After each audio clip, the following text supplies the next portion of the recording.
యెహోవా ఎదుట మౌనముగా నుండి ఆయన కొరకు కనిపెట్టుకొనుము. తన మార్గమును వర్ధిల్లు వాని చూచి వ్యసన పడకము. దురాలోచన నెరవేర్చుకుని వాడిని చూచి వ్యసన పడకము. వాడు చూడు, వాళ్ళ అమ్మ చూడు బైక్ కొనిచ్చింది, వాళ్ళు చూడు ఎలాగున్నారు, వాళ్ళు చూడు ఎలా చదివిస్తున్నారు, వాళ్ళని వీళ్ళని చూసుకుంటూ వ్యసన పడొద్దు. దేవుని సన్నిధానంలో మౌనం వహించమని దేవుని వాక్యం సెలవిస్తుంది. కాబట్టి మనం ఎలాగుండాలి అంటే మౌనంగా ఉండాలి. నా ప్రియమైన దైవజనమా, ప్రభు వైపు తేరి చూడాలి. నిత్యముగా దేవుడు మనల్ని ఆశీర్వదిస్తాడు. ఒక్కసారిగా మనము అందలం ఎక్కాలంటే కుదరదు. అర్థమైందా? దేవుడు మనల్ని ఆశీర్వదించాలంటే ఫస్ట్ ఎక్కడ పెడతాడంటే ఆయన కిందే పెడతాడు. అర్థమైందా?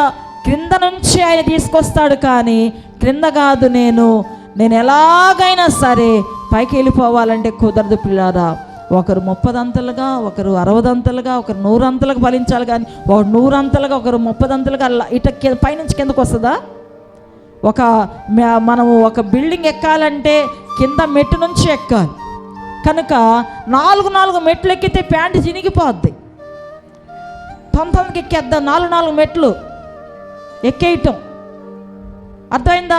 కాబట్టి దేవుని యొక్క పరిశుద్ధ సన్నిధానంలో నా ప్రియమైన వారులారా గమనించండి, మనము ఏదైనా సరే కొద్ది కొద్దిగా మనం డెవలప్ అవటానికి ప్రభు దీవిస్తాడు. అంతవరకు ఆయన చేతి క్రింద దీన మనసు కలిగి ఉండు.